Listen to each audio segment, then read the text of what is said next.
नमस्कार बच्चों, मैं सुरुचि सामरिया आपका ई कक्षा में स्वागत करती हूँ। आज आप मेरे साथ कक्षा 5 की हिंदी विषय के अंतर्गत पाठ 3 अपनी वस्तु का दूसरा भाग पढ़ रहे हैं। बच्चों, भाग प्रथम में आपने पढ़ा कि एक महात्मा जी रास्ते से जा रहे होते हैं।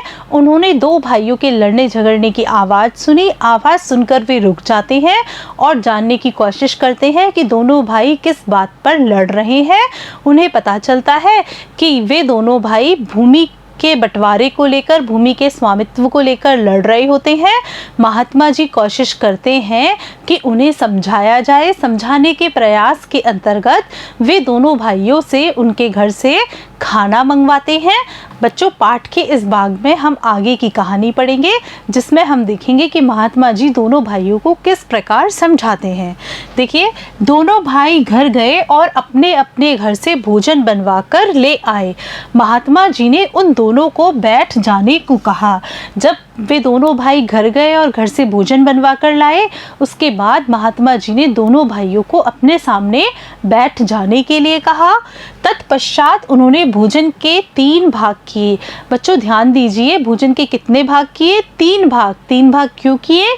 कि एक भाग तो वो स्वयं खाते और बचे हुए 2 भाग वो उन दोनों भाइयों को खिलाते, और दोनों भाइयों को भोजन करने का आदेश देकर स्वयं भी भोजन करने लगे।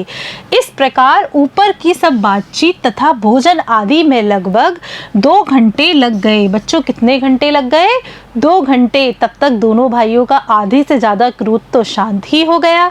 देखिए, महात्मा जी की समस्त कार्यवाही का उद्देश्य केवल यह था कि दोनों का क्रोध कुछ कम हो जाए, ताकि उन्हें समझाया बुझाया जा सके, और हुआ भी यही। महात्मा जी बहुत ही चतुर थे। उन्होंने इन सब कार्यों में 2 घंटे लगा दिए। तब तक क्या हुआ? दोनों भाइयों का क्रोध बहुत हद तक शांत हो गया। बच्चों, अगर किसी भी व्यक्ति को गुस्सा आ रहा हो और हम उसे समझाने का प्रयास करें तो वह प्रयास व्यर्थ चला जाता है। महात्मा जी ने यहाँ पर चतुराई दिखाते हुए पहले उन दोनों का क्रोध शांत करने की कोशिश की कि उनका क्रोध कम हो जाए। फिर जब क्रोध कम हो गया तब उन्होंने समझाने का प्रयास करना शुरू किया। देखिए किस तरह से समझाया। वे दोनों जब भोजन से निवृत्त हुए तो काफ़ी शांत थे। उन्होंने महात्मा जी के चरणों में विनय की, प्रार्थना की, महाराज, यह भूमि तो कुछ बोलेगी ही नहीं, इसलिए आप ही हमारा निर्णय कर दीजिए। बच्चों, देखिए, जब गुस्सा शांत हुआ तब उन्हें समझ में आ गया कि यह भूमि तो कुछ नहीं बोलेगी। महात्मा जी, आप ही हमारा निर्णय कर दो कि क्या होना है। देखिए, महात्मा जी ने कहा, हम इस भूमि से पूछकर इसका निर्णय करते हैं, यानी हम इस भूमि से पूछेंगे कि यह भूमि किसकी है।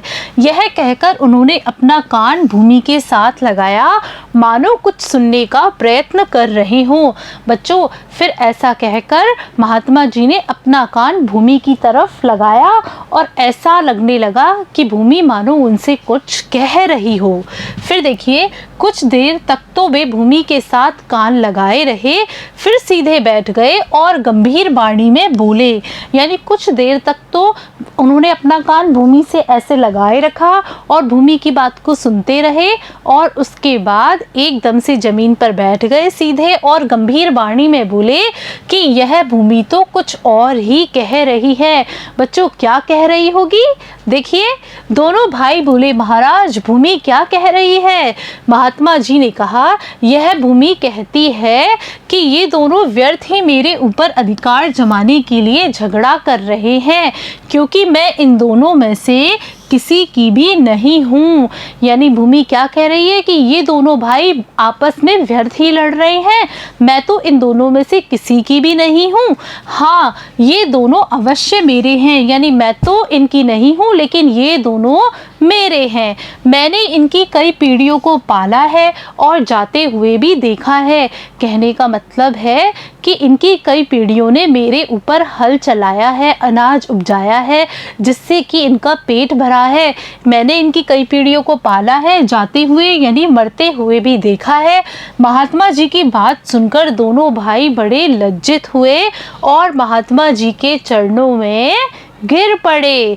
महात्मा जी ने लोहा गर्म देखकर चोट की, यानी महात्मा जी को समझ में आ गया कि दोनों भाई समझने की स्थिति में हैं, इसलिए उन्हें समझाते हुए बोले तनिक विचार करो, यानी थोड़ा विचार करो कि जिस भूमि के लिए तुम लोग आपस में झगड़ा कर रहे हो, क्या वह आज तक किसी की बनी है जो तुम लोगों की बन जाएगी। यानी जिस भूमि के लिए तुम लड़ रहे हो, झगड़ रहे हो, क्या वह आज तक किसी की बन पाई है। मनुष्य मेरी मेरी कहकर व्यर्थ यत्न करता है। व्यर्थ यानी बेकार, यत्न यानी कोशिश करता है। यह नहीं सोचता कि इनमें से कुछ भी मनुष्य का अपना नहीं है। यानी कि मनुष्य ना तो अपने साथ कुछ लेकर आता है, ना कुछ लेकर जा सकता है। बड़े बड़े छत्रपति राजा भी इन्हें अपना अपना कहकर चले गए, परंतु साथ क्या ले गए। बच्चों, बड़े बड़े राजा जब इस दुनिया में आए तब उन्होंने लड़ाई झगड़ा कर कर बहुत सारी भूमि को अपना बना लिया, बहुत सारे राज्यों पर अधिकार जमा लिया, लेकिन क्या वे उन राज्यों को अपने साथ लेकर जा सके? नहीं बच्चों, वे इस दुनिया से खाली हाथ ही गए, कुछ भी नहीं। वे जैसे खाली हाथ संसार में आए थे, वैसे ही खाली हाथ इस संसार में चले गए। तुम लोग भूमि के इस छोटे से टुकड़े के लिए झगड़ा करके अपने अनमोल जीवन को नष्ट करने पर तुले हुए हो। देखिए महात्मा जी क्या कह रहे हैं कि आप भूमि के छोटे से टुकड़े के लिए व्यर्थ ही झगड़ा कर रहे हो। यह भूमि न तुम्हारी है और न ही तुम्हारी बनेगी। कहने का मतलब है कि यह भूमि ना तो पहले कभी तुम्हारी थी, ना यह कभी तुम्हारी बन पाएगी। भूमि ही क्या, संसार के जितने भी पदार्थ हैं, धन संपत्ति है, मकान आदि है, इनमें से कुछ भी तुम्हारा नहीं है। तुम्हारी अपनी वस्तु तो केवल भजन भक्ति और तुम्हारे अच्छे कर्म है। महात्मा जी उन्हें समझा रहे हैं कि घर, मकान, जमीन जिसे तुम अपना अपना कहते हो, यह कुछ भी तुम्हारा नहीं है। अगर देखा जाए तो सिर्फ तुम्हारे पास जो चीज़ है वह भजन भक्ति है और अच्छे कर्म है। यानी तुम इस दुनिया में आकर जितने अच्छे कर्म कर सकते हो वह सिर्फ तुम्हारे हैं, तुम्हारे साथ तुम्हारे अच्छे कर्म ही जाएंगे और कुछ नहीं। जो लोक परलोक के संगी साथी हैं, शेष सब कुछ यहीं रह जाता है। अतएव आपस में लड़ने झगड़ने और मनुष्य जन्म के मूल्यवान समय को व्यर्थ नष्ट करने की अपेक्षा जीवन को अच्छे कर्मों और नाम सुमिरन में लगाओ, ताकि तुम्हारा लोक परलोक संवर जाए। महात्मा जी कह रहे हैं कि तुम व्यर्थ ही लड़ाई झगड़ा कर रहे हो जिन चीज़ों के लिए, उन पर से ध्यान हटाकर इस दुनिया में आए हो तो अच्छे कर्म करो, अपने कार्य ऐसे बनाओ जिससे कि दूसरों की भलाई हो सके, और नाम सुमिरन करो, यानी भगवान का नाम लो। देखिए दोनों ने महात्मा जी के चरणों में गिरकर अपनी भूल के लिए क्षमा मांगी। कौन सी भूल के लिए? कि वो दोनों व्यर्थ ही भूमि के टुकड़े के लिए लड़ाई झगड़ा कर रहे थे। उस दिन से सबके साथ प्रेम का व्यवहार करते हुए, अपने समय को भजन भक्ति में लगाते हुए अपना जन्म सफल करने लगे।